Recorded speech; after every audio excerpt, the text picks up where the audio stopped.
যে মাত্র 20,000 বর্গ কিলোমিটারের ইসরায়েল রাষ্ট্র কেন এত শক্তিশালী এবং কেন এতটা উন্নত।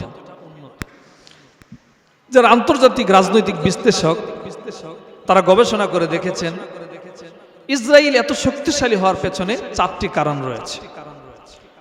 তাদের শক্তিশালী হওয়ার পেছনে প্রথম কারণ হলো তাদের আর্থিক সক্ষমতা। পৃথিবীতে বিজনেস পলিসি, ব্যবসায়িক কৌশল ইহুদিদের চাইতে বেশি আর কেউ জানে না।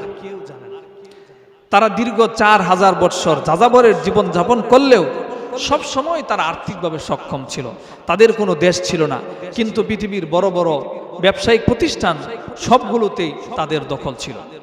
বর্তমানে আপনি যদি তাকান পৃথিবীর যত বড় বড় প্রতিষ্ঠান, ব্যবসায়িক আর্থিক প্রতিষ্ঠান রয়েছে বেশিরভাগেরই মালিকানা হচ্ছে ইহুদিদের। যেমন অ্যাপল, বর্তমান প্রযুক্তির যেগুলো ছাড়া আমাদের এক মুহূর্ত চলা সম্ভব নয়, ফেসবুক, ইউটিউব, গুগল সবগুলো হচ্ছে তাদের প্রতিষ্ঠান। তাহলে তাদের 1 নম্বর শক্তির কারণ হচ্ছে তাদের অর্থনৈতিক সক্ষমতা। তাদের 2 নম্বর শক্তির কারণ হচ্ছে তাদের শিক্ষা। আমাদের মুসলমানদের দুর্বল একটা দিক হলো আমাদের যদি আর্থিক অবস্থা একটু ভালো হয় তখনই আর আমরা জ্ঞান অর্জন করতে চাই না, পড়ালেখা করতে চাই না।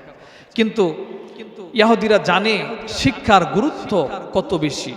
এই জন্য 4,000 বৎসর পর্যন্ত তাদের কোনো দেশ না থাকলেও সারা পৃথিবীতে তারা যাযাবরের মতো জীবন যাপন করলেও তারা শিক্ষাকে কখনো ইগনোর করেনি। শিক্ষাকে তারা সবসময় গুরুত্ব দিয়েছে।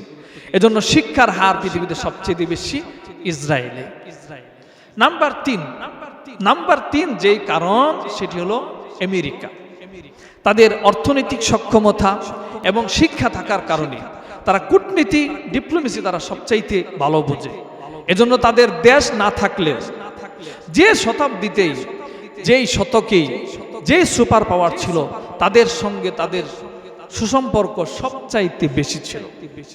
বর্তমান শতাব্দীতে সুপার পাওয়ার হচ্ছে আমেরিকা। আমেরিকার সঙ্গে তাদের সুসম্পর্ক সবচাইতে বেশি। এর আগে বিগত কয়েকটি শতাব্দীতে পৃথিবীর সুপার পাওয়ার ছিল ব্রিটিশদের সঙ্গে তাদের সম্পর্ক সবচাইতে বেশি ছিল।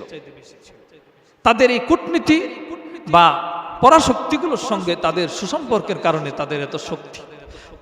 4 নম্বর যেই কারণ সেটি হচ্ছে ধর্মীয় কারণ। সেটি হলো বাইতুল মাকদিসকে কেন্দ্র করে। পৃথিবীর ইতিহাস বলে হযরত সুলাইমান আলাইহিস সালাতু ওয়াস সালাম বাইতুল মাকদিস প্রতিষ্ঠা করার পর থেকে যতদিন পর্যন্ত বাইতুল মাকদিস ইহুদিদের দখলে ছিল, ইহুদিরা পৃথিবীর বুকে রাজত্ব করেছে। এরপর খ্রিস্ট ধর্মের মানুষ, রোম সম্রাট যতদিন পর্যন্ত তাদের দখলে এই বাইতুল মাকদিস ছিল তারা পৃথিবীর বুকে রাজত্ব করেছে। ইভেন মুসলমানদের ইতিহাস যদি আপনি দেখেন, খলিফাতুল মুসলিমিন ইসলামের দ্বিতীয় খলিফা ওমরে ফারুক রাদিয়াল্লাহু তাআলা আনহু, তার সময়ে যখন বাইতুল মাকদিস মুসলমানদের দখলে আসলো তখন থেকেই এই পৃথিবীর বুকে মুসলমানেরা নেতৃত্ব দিতে শুরু করেছে। সেই সময়টাতেই মুসলমানেরা অর্ধজাহান শাসন করেছে। তার মানে 4th নাম্বার এই বাইতুল মাকদিস হচ্ছে ইসরায়েলের ক্ষমতার কেন্দ্রবিন্দু। এটি আল্লাহ পাকের বিধান। যখন যে বা যারাই বাইতুল মাকদিসকে নিজেদের কন্ট্রোলে রাখতে পারবে আল্লাহ রাব্বুল আলামিন তাদেরকেই পৃথিবীর নেতৃত্ব দেওয়ার মতো ক্ষমতা দিয়ে দিবে।